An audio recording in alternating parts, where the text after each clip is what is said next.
Kitab Kidung Agung oleh beberapa orang isinya dianggap porno. Inilah penjelasan Kitab Kidung Agung pasal 3. Selain menyaksikan video ini, silakan tonton juga video tentang penjelasan Kitab Kidung Agung pasal 1 dan 2 yang linknya tersedia di halaman deskripsi video ini. Penjelasan makna rohani di video ini sebenarnya masih dapat diperluas lagi. Karena Alkitab firman Tuhan itu ayat-ayatnya ada yang memiliki makna yang sangat dalam.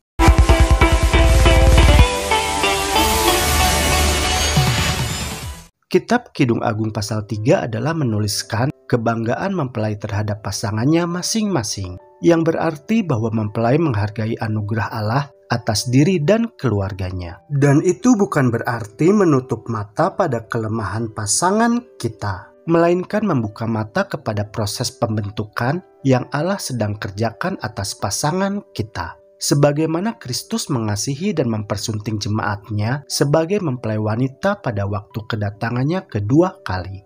Kitab Kidung Agung pasal 3 adalah mengenai impian mempelai perempuan dan iring-iringan mempelai. Dan inilah penjelasan ayat demi ayatnya. Ayat 1-2, kalimat pada malam hari ku cari jantung hatiku, di lapangan-lapangan ku cari dia. Frasa pada malam hari ku cari jantung hatiku adalah menceritakan impian mempelai perempuan. Cinta sejati tidak hilang ketika sedang tidur, tetapi cinta itu dapat muncul juga dengan sendirinya melalui mimpi yang menceritakan tentang sang kekasih. Dalam mimpinya tersebut, sang kekasihnya itu terus menyita pikiran sang mempelai perempuan. Dia mencari sang kekasihnya kemana-mana tetapi tidak menemukannya. Frasa di lapangan-lapangan ku cari dia, kalimat itu menunjukkan bahwa dalam mimpinya sang mempelai perempuan itu bangun, lalu pergi berkeliling kota untuk mencari mempelai laki-lakinya.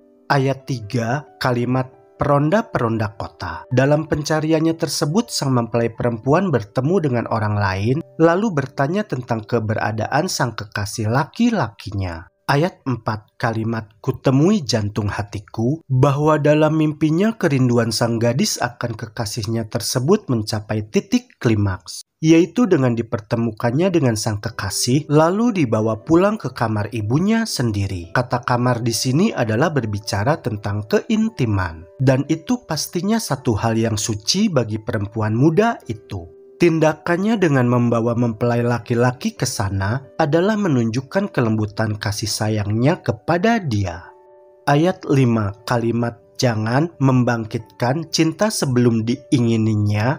Frasa ini menunjukkan bahwa cinta itu dapat menjadi pendorong sangat kuat dalam kehidupan laki-laki dan perempuan. Jika cinta itu tidak terbalas, maka bisa menimbulkan luka yang tak terkatakan serta kesedihan luar biasa bagi hati manusia. Tetapi sebaliknya, bahwa cinta yang dibalas itu dapat memberikan rasa sukacita yang tak terkatakan. Sampai tingkat tertentu, gadis sulam tersebut dalam mimpinya mengalami keduanya, yaitu baik cinta yang terpuaskan maupun cinta yang tak terpuaskan. Kalimat yang juga terdapat dalam Kidung Agung 2 ayat 7 ini bukanlah antiklimaks dari pertemuan kembali dua kekasih dalam mimpi tersebut.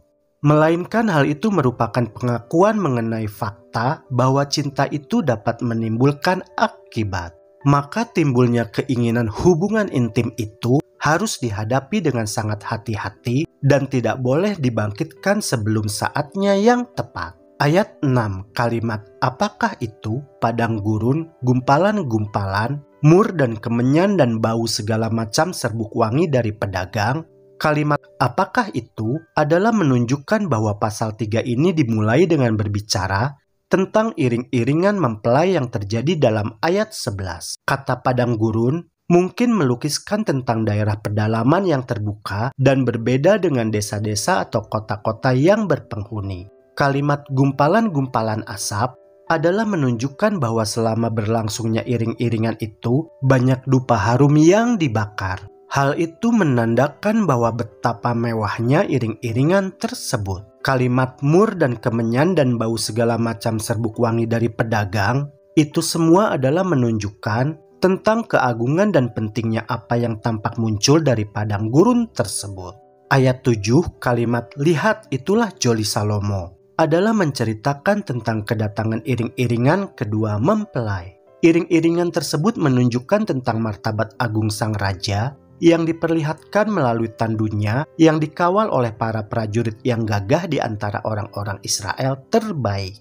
Ayat 8, kalimat terlatih dalam perang menunjukkan bahwa mereka semua adalah prajurit berpengalaman yang dapat melindungi raja dan mempelai perempuan dari bahaya apapun yang mungkin mereka hadapi, khususnya bahaya-bahaya pada waktu malam. Ayat 9-10, kalimat suatu tandu, bagian dalamnya dihiasi dengan kayu arang. Kalimat suatu tandu atau sebuah usungan atau sebuah tahta adalah joli yang dibuat oleh Salomo untuk dirinya yang menggunakan bahan-bahan dari kayu Libanon, perak, dan emas. Itu semua memberikan kesan tentang kemegahan dan keagungan raja.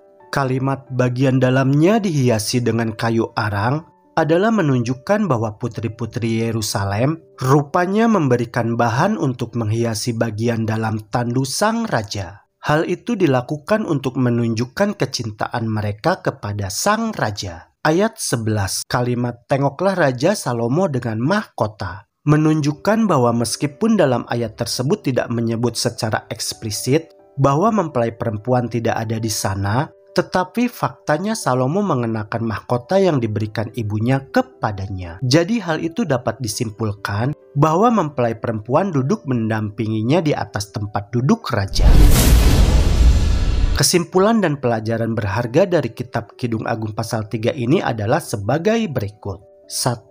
Perasaan cinta yang terus tumbuh itu mengangankan puncaknya ketika pasangan memasuki mahligai pernikahan, sebagaimana yang diungkapkan oleh Kidung Agung 3 ayat 6-11. 2. Upacara tersebut selain megah, tetapi juga berintikan luapan kekaguman pengantin laki-laki kepada pengantin perempuan. Perasaan bangga itu diungkapkan dengan menggunakan ilustrasi padang gurun tertulis dalam ayat 6 yang dikontraskan dengan kebun yang nanti disebutkan dalam Kidung Agung 4 ayat 15. Kemegahan Salomo yang dimahkotai yang disebutkan dalam ayat 11 diselaraskan dengan kecantikan mempelai perempuan yang tertulis dalam Kidung Agung 4 ayat 1. Juga penggunaan mur dan kemenyan serta aroma kayu dari Libanon. Beberapa lambang penting yang bisa kita perhatikan untuk mendapatkan makna rohani dari ayat-ayat dalam kitab Kidung Agung pasal 3 adalah padang gurun adalah tempat di mana perempuan yaitu jemaat atau umat Allah yang benar diasingkan. Dalam Kidung Agung 3 ayat 6-11 dikatakan sang raja dan mempelai perempuan muncul dari padang gurun dalam iring-iringan pernikahan. Iring-iringan pernikahan itu adalah melambangkan menyatunya umat Allah dengan Yesus Tuhan Raja. Dan peristiwa itu terjadi ketika semua umat Tuhan terangkat ke surga pada saat Yesus datang kedua kali nanti untuk menjemput para umatnya. Padang gurun tempat umat Tuhan yang benar kontras dengan mata air yang mengalir di kebun yang disebutkan dalam kitab Kidung Agung 4 ayat 15. Kebun itu mengingatkan kita dengan Taman Eden atau Taman Surgawi yang juga dialiri oleh sungai air kehidupan.